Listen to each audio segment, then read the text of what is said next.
Selamat datang di channel ini dan selamat merayakan malam Natal. Sahabat-sahabatku yang terkasih, malam Natal ini adalah malam penuh berkat.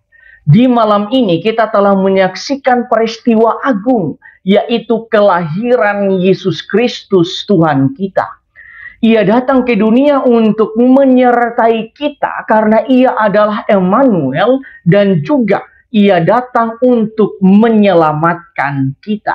Karena itu, hendaknya perayaan Natal ini tidak dilihat ataupun dirayakan hanya sekedar suatu seremoni atau perayaan tahunan biasa.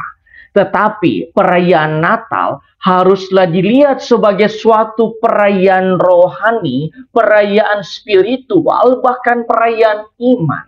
Itu artinya perayaan ini haruslah berdampak bagi kerohanian kita, spiritual kita, dan terlebih khusus untuk perkembangan iman kita.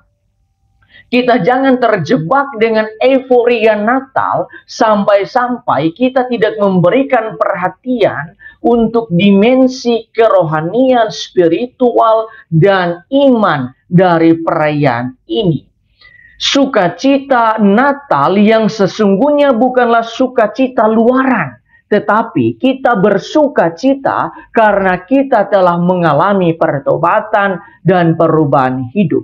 Sebab Yesus datang untuk mengubah hidup kita agar kelak kita boleh memperoleh keselamatan.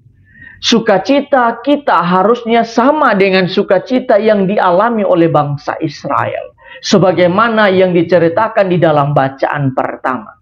Nabi Yesaya menceritakannya dengan sangat indah. Ia mengatakan, terang telah bersinar atas mereka yang diam di negeri kekelaman. Engkau ya Tuhan telah banyak menimbulkan sorak-sorai dan sukacita yang besar. Mereka telah bersukacita di hadapanmu seperti orang bersukacita di waktu panen. Semua sukacita ini disebabkan oleh kelahiran seorang anak yang akan membebaskan bangsa Israel dari penindasan dan kelaliman. Nubuat Nabi Yesaya ini akhirnya menjadi nyata di dalam bacaan Injil. Santo Lukas menceritakan bahwa ketika Yesus lahir di kandang Betlehem, tampaklah seorang malaikat dan ia berseru, "Hari ini telah lahir bagimu juru selamat, yaitu Yesus Kristus Tuhan di kota Daud. Dan inilah tandanya bagimu. Kamu akan menjumpai seorang bayi dibungkus dengan lampin dan terbaring di dalam palungan." Pada saat yang sama tampaklah sejumlah besar tentara surga yang memuji Allah, katanya. Kemuliaan bagi Allah di tempat yang maha tinggi dan damai sejahtera di bumi bagi orang yang berkenan kepadanya. Di dalam bacaan yang kedua, Santo Paulus menekankan bahwa semua yang terjadi itu merupakan kasih karunia Allah yang menyelamatkan semua orang. Sahabat-sahabatku yang terkasih, berdasarkan bacaan-bacaan hari ini, marilah kita merenungkan sejumlah remah permenungan. Pertama, di dalam bacaan Injil, ketika Yesus telah lahir di kandang Betlehem, para malaikat dan bala tentara surga hadir di sana dan memuji Tuhan. Peristiwa ini hendak menegaskan bahwa kehadiran Yesus di tengah-tengah dunia ini ialah untuk menghadirkan surga di tengah-tengah dunia agar para pengikutnya atau orang-orang Kristiani senantiasa memuji Tuhan di dalam kehidupan mereka. Sebab suasana surga adalah suatu keadaan di mana bala tentara surga, para malaikat, dan semua penghuni surga senantiasa memuji Tuhan setiap saat. Karena itu, peristiwa Betlehem hendak mengingatkan kita, para pengikut Kristus, untuk senantiasa memuji Tuhan di dalam hidup kita.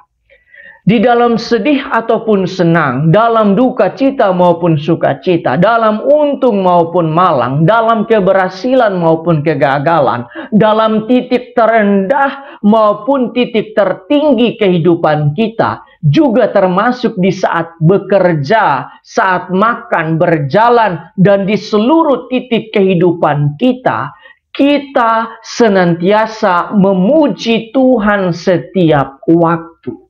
Dengan sikap ini, kita akan terhindar dari rasa mengeluh, dan mengeluh. Sebaliknya, kita akan senantiasa bersyukur, dan bersyukur. Ketika kita sampai pada titik ini, maka kita sedang merayakan Natal sebagai sebuah perayaan iman.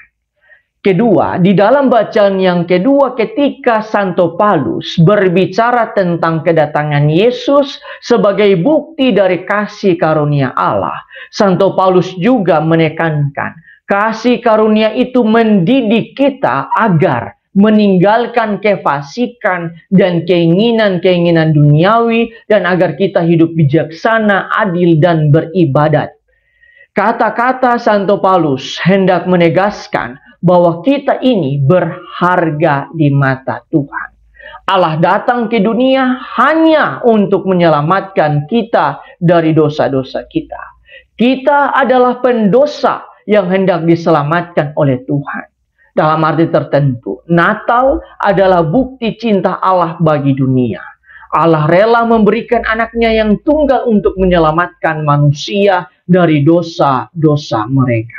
Karena itu, menurut Santo Paulus, cara terbaik untuk membalas cinta kasih Allah itu ialah meninggalkan kefasikan dan keinginan-keinginan duniawi. Sebaliknya kita hidup bijaksana, hidup adil, rajin beribadah, dan khususnya rajin mengikuti Ekaristi. Inilah yang harus kita lakukan selama hidup kita. Ketiga, Yesus lahir dalam kesederhanaan, yaitu di palungan dan dibungkus dengan kain lampin. Jauh dari pernak-pernik kemewahan seperti yang kita alami dewasa ini. Lahir di rumah sakit dengan segala perkembangan teknologi dan ilmu pengetahuan yang terkadang membuat kita terhanyut karenanya. Meskipun Yesus lahir dalam kesederhanaan, tetapi hati, pikiran, dan ajaran-ajarannya sangat cemerlang, dan itu merupakan fakta yang kita bisa lihat dan rasakan sekarang ini. Ajaran-ajaran Yesus bersifat abadi dan berlaku sepanjang masa. Maka, kita sebagai pengikut Yesus hendaknya menjadikan Natal ini sebagai peristiwa rohani bahwa penampilan kita boleh terlihat sederhana, tetapi ide dan cara berpikir kita haruslah mewah dan luar biasa. Tuhan memberkati Anda semua. Sahabat-sahabatku yang terkasih, saya Romo MP Batbual MSC mengucapkan selamat Hari Raya Natal 2022. Semoga damai Natal dan juga berkat Tuhan melimpah di dalam kehidupan kita semua. Tuhan memberkati Anda semua.